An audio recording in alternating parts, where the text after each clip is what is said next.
Lisa Hott, and this is Hott TV. Who's hot? Who's hot? Who's hot? Hott TV. Hott TV. Check me out, ma. I'm on Hott TV. Check me out. What you know about me? Been doing my thing. Was born for this scene. Check me out, ma. I'm on Hott TV. Do it for myself, my fans, and my team. We got that heat. You know I always rep my city. You are now watching Hott TV. You talk a lot about like where you started off, and where you started off is a lot different than where you are now. So do you mind like telling us like what neighborhood you're from and what that was like before you got into art? So before I got into art, well, I mean, in a way I was kind of always into the arts, but I grew up majority of my life in Rexdale and in the Malton area, which is like right next door, borderline of Etobicoke and Mississauga, outskirts of Mississauga. And yeah, as a young man, I was influenced by my sister's older boyfriends and stuff like that, and they were into gang banging and different stuff, and I just ended up getting caught up in a lot of street stuff, and I didn't really, at the time, have any outlets, you know what I mean? I didn't feel like I had any other choice but to join the game and hope to strive and overcome it.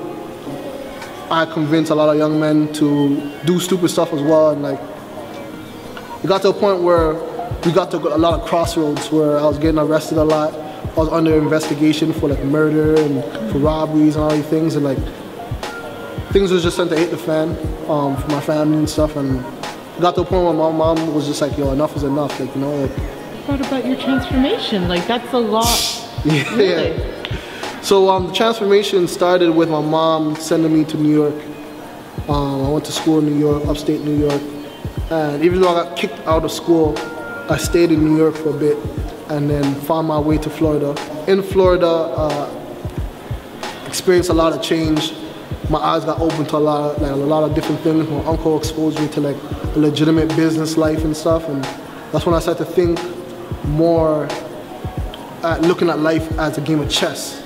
I was looking at some serious time, and then one of my friends got killed in a situation that I was to be at. That really opened my eyes because I didn't think someone like him would go, and that really opened my eyes, and I realized I was at a serious crossroad where like I was in check, you know, and I had to respond. So I turned to poetry at that time. See, on these plantation fields, the cotton grows, the same one that make our modern day clothes. See, croppers crop row by row as Mother Africa weeps, as a white man reaps what they did not sow. See the larks with marks in their back still singing them hymns, but despite the plight, the light of the Negro cannot be dim. See, scarcely heard of the cries from below for those who hung from trees, strange fruits that rock in the breeze that blows. See, our history's not dead, though our king was assassinated a few decades ago, but as we lived, his dream lives, so he lives as his story glows. See, cultural conditions become conditioned to love the unlovable, but you see, this love is a lie. And then for a while, poetry and creating art became a hustle for me. And I realized that it was actually not only benefiting me financially, but it was also benefiting my community and people around me. So then it became no longer about the money and about using it as a hustle, and it became literally about me staying alive and keeping other people alive through my work. And it became a process of documentation, and it started to turn into me wanting to create stories and not just me wanting to just create art for the art's sake. Walk us through the exhibit.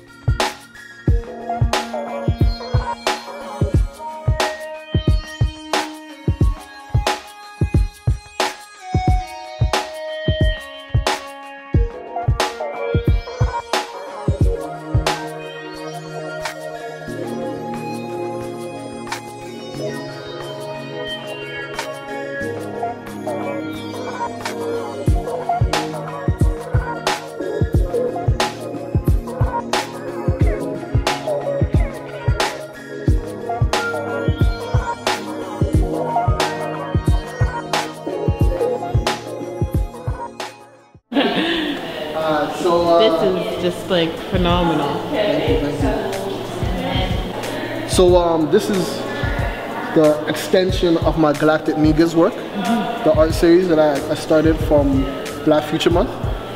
And essentially the story is, we as the children of the sun decided to say F this planet, take up our own planet, and at this new planet, this new environment, we decided to pay homage to different leaders who help us to thrive as a race of people, as humans. So for me, I decided to pick these 2 young people from Jane and Finch, and I wanted to pay homage to them for the small things that they do that makes them leaders in the community. So I interviewed them, and I asked them like simple questions like, do you consider yourself to be a leader? Why? And would other people see you as a leader? And can you give me an example of how you showed leadership in the community? And it's really interesting of like the simple stories that they told me. From one guy stopping his friends from stealing candy and stealing food from a convenience store, to a young lady like taking control in a classroom that was in chaos, and she telling people to calm down, you know, relax, and let's listen to the lesson. You know, so those small like seeds are what we need, as I feel like is what we need as a community in order for us to thrive, to get to a point where we can have our own space and thrive in it, you know?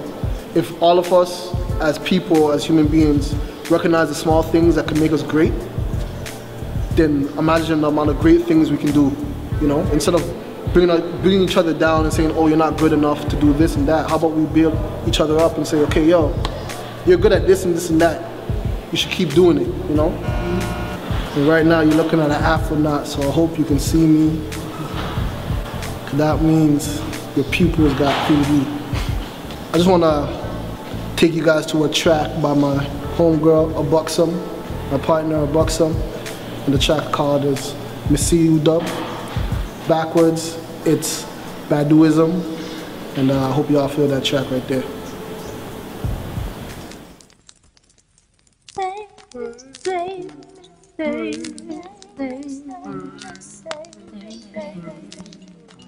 My name is Abuxum.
So T.O. is one of the city's leading visualists. We went to check out his photo exhibit. This is T.O. and you're watching Hott TV. I feel like what people are doing right now with Instagram photography is like it's a new wave, and it's like it's got so much merit creatively, but nobody's really trying to push it into the gallery setting. So it's not getting the same appreciation that like more traditional forms of photography get. So my whole thing right now is like let's get this wave into the gallery. Let's get it into the same format that traditional means of photography have been displayed in, and then we can start the discussion and say what is this wave bringing to the table? And I think it's a lot. I think it's special. So.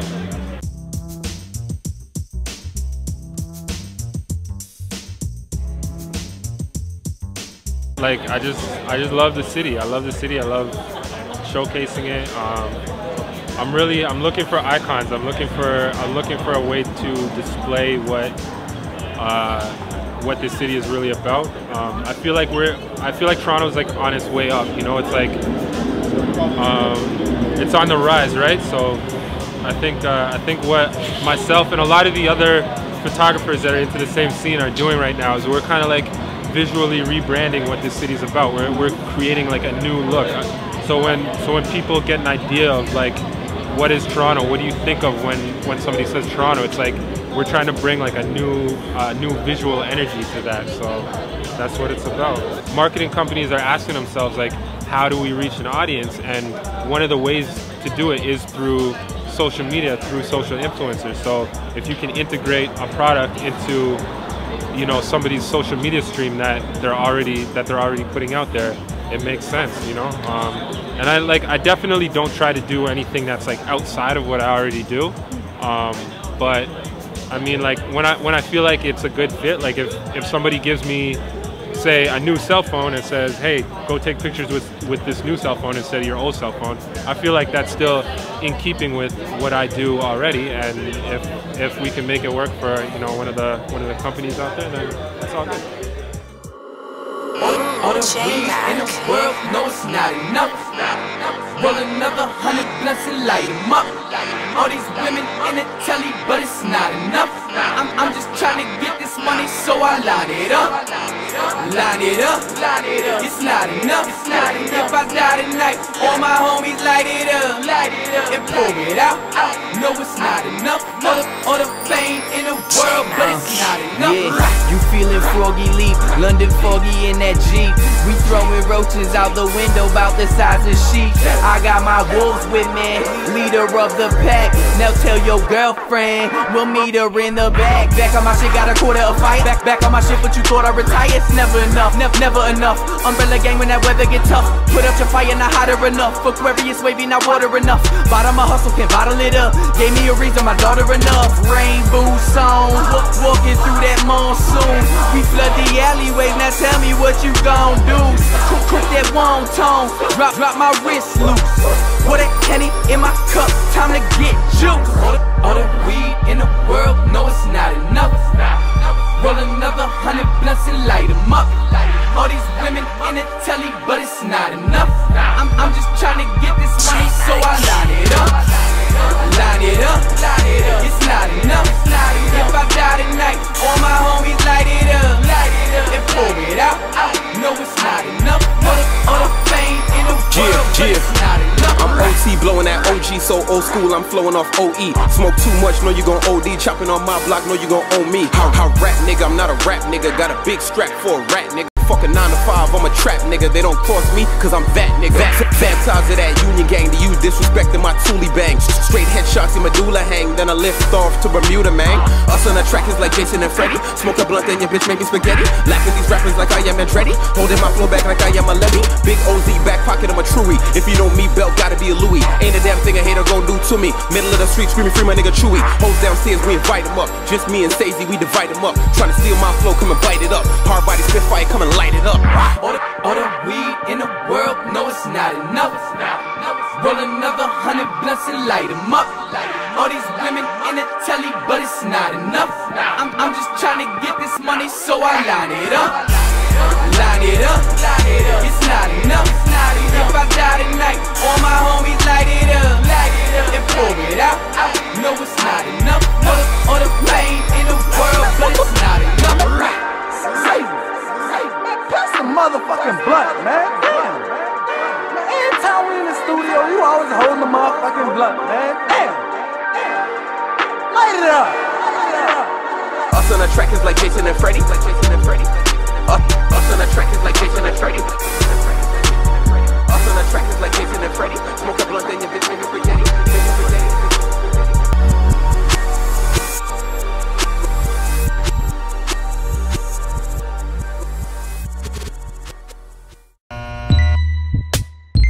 You're watching Hott TV. Hi, my name is Amara, and you're watching Hott TV. Don't you dare change the channel. I can't. I can't.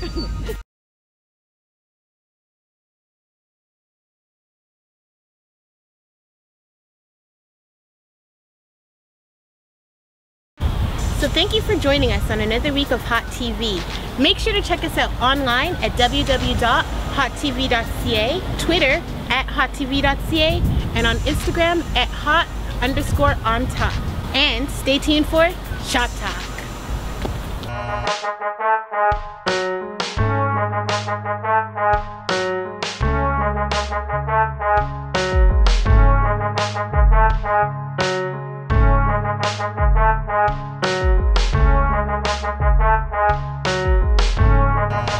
So at some level he must think that there are enough people that agree with him. Yeah, he must. Like about calling Mexicans rapists. At the end of the day, it is okay because they're still promoting them, man. They didn't shut him down. At the end of the day, it's still fine. They're telling you that it is okay. Yeah, he still has a big following no matter what. No matter what he says and does, he has a big following. You know what I'm saying? That's Donald Trump. Can you guys see him winning the presidency? No, you know, like when it comes to like certain issues like that, I think, you know, everybody behind closed doors have once set a stereotype like along, oh, you know, oh, this guy's a bad driver. Oh, it's an Asian guy. No fucking wonder. You know what I mean? Like, what's the you know? But we say it to our friends and we laugh. But then you say it, you know, publicly like he did, and it's just not a good thing. Yeah. Someone in his thing. I think he was talking, you know, to the television camera like he was at home or something, but he wasn't. And that was his mistake. Big mistake. Like he's gonna drop out the race, but he's gonna go. But by the time he drops out the race, all the other Republicans are gonna look like sparkly clean compared to him. So they're gonna be like, oh, you know what? These guys aren't so bad because, yeah, exactly. He's just a scapegoat. You know what I'm saying? I mean, politics. Because it's like the 20th anniversary of the Million Man March, right? So he's doing a lot of press, and he basically feels like the hip hop community is his to protect and stuff like that. Like he's like the unofficial. I don't know. I don't rate Farrakhan's stuff. Yeah, a lot of I don't rate Farrakhan's stuff. Why not? I've been hearing a lot of people are saying. I'm with Malcolm, man. I rate Malcolm, man. Yeah. You know what I'm saying? A lot of people are saying lately that Farrakhan ain't as authentic as he used to be or should be. You know what I'm saying? Maybe he is too much into the hip hop or something. He's not into the real thing no more. Farrakhan came to fill the position that they wanted Malcolm to do. Malcolm copped out because Malcolm said, hold on, I went to Mecca and they seen what the real deal was. And he came back and opted out. So who can say the N-word? At what point, who can say it, and when is it appropriate? Let's start with Pete. I think nowadays society made it cool for everybody to say. Because if you were going to the States way back in the day and all that, in America, everybody was saying it anyways. You know what I'm saying? It just depends how you were saying it, but they were saying it in the, you know what I'm saying? They were just saying it nowadays. I don't know. Me personally, I think society made it cool for any or everybody. I don't agree with anybody saying it, but society made it like that. Well, I can't change it. I think all ethnic groups except for white people are allowed. It seems like is allowed to say it.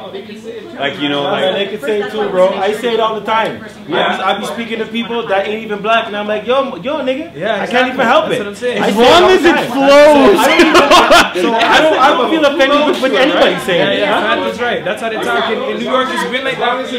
As long as it's in rap songs, rap artists are using it, then it's okay for anybody else to use it. Because if you're singing and rapping these people's songs and they're saying nigga this, nigga that, what are you gonna do? You know what I'm saying? And you like this artist, I'm saying nigga, you know what I'm saying? The white boys can say nigga too. It's just like French. It's not a problem. He's not black. Right. He's like an Arab. Right, right. And he says it all the time. All the time. Yeah, it's part of his rap. Cypress It's a new word. Cypress Hill, we're saying it.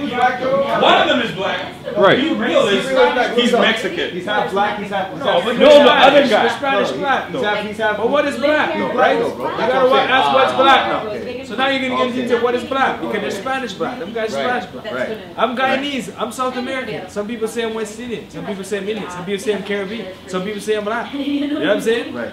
We don't know what is black. Right. That's what I'm saying. And black is a group that's like that. It's not no other group is like that. Sendar was Spanish, but he looked black. He's Cuban, black Cuban. But black Cuban, I guess, if that's black, right? What is black? I don't even know what is black, really. You know So what's the consensus? Anybody can say it? That's what the shock is saying? I'm down with that. Anybody? You listen, man. In my neighborhood, where I grew up, in my neighborhood, white boys say it, black people say it, Chinese people say it, the Indians, everybody says it. Because that's just how they talk down there. But it has to flow. That's just how they talk down there.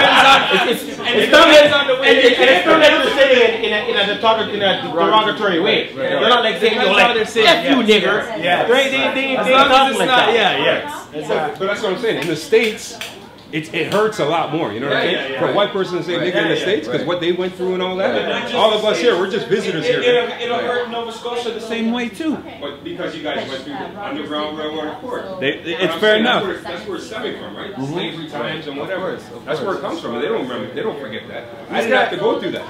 You know what I'm saying? I grew up in Jamaica, so I didn't have to go through that, bro. No. I didn't even know nothing about nigga till I came to Canada. Yeah. I didn't know what a nigger was. You know what I mean?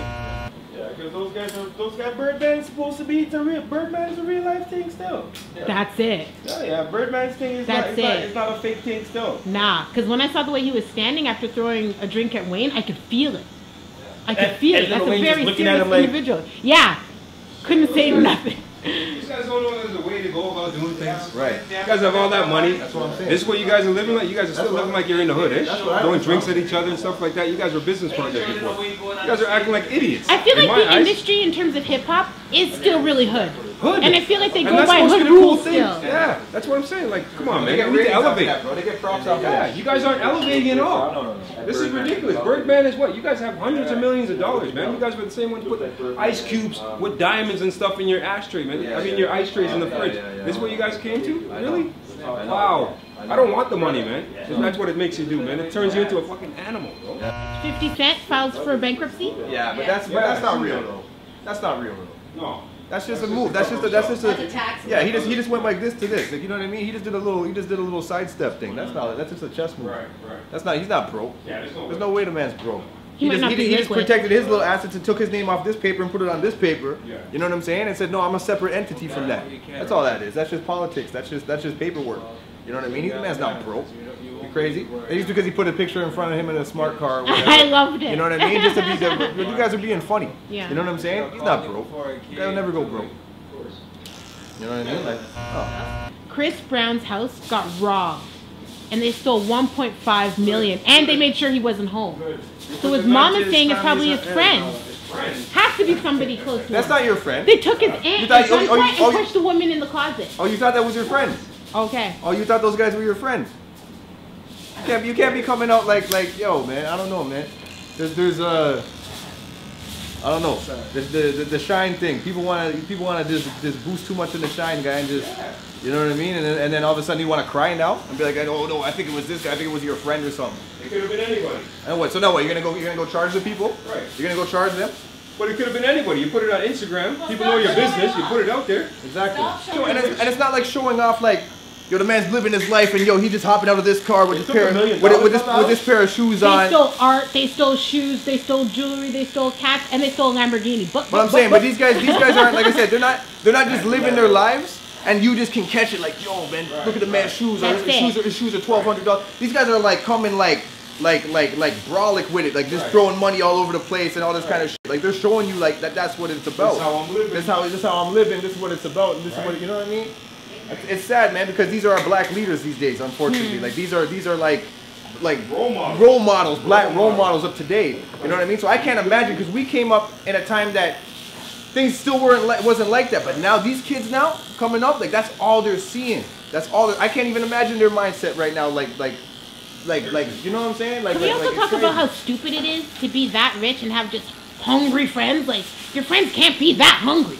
Right. You know what I mean? Not even for credibility. Don't do it. It don't make no sense. Thank you. It doesn't make any sense whatsoever. Right. Like, but it adds again to your rep and the ego and the thing because, yo, I got this guy, the man has tats on his face. Yeah. You know what I'm saying? He rocks some rags all the time. You know what I mean? So when he comes around, it makes my thing look more real. You know what I'm saying? So you want to make him stay hungry. Don't give him too much because he's gonna start acting like you. Right. You don't give him too much, he's gonna start acting like me. You know what I'm saying? Right. So no, keep him hungry so he has that look. So when he comes, he's like, yo, you know what I mean? Like, you know, makes my video look good. I did it.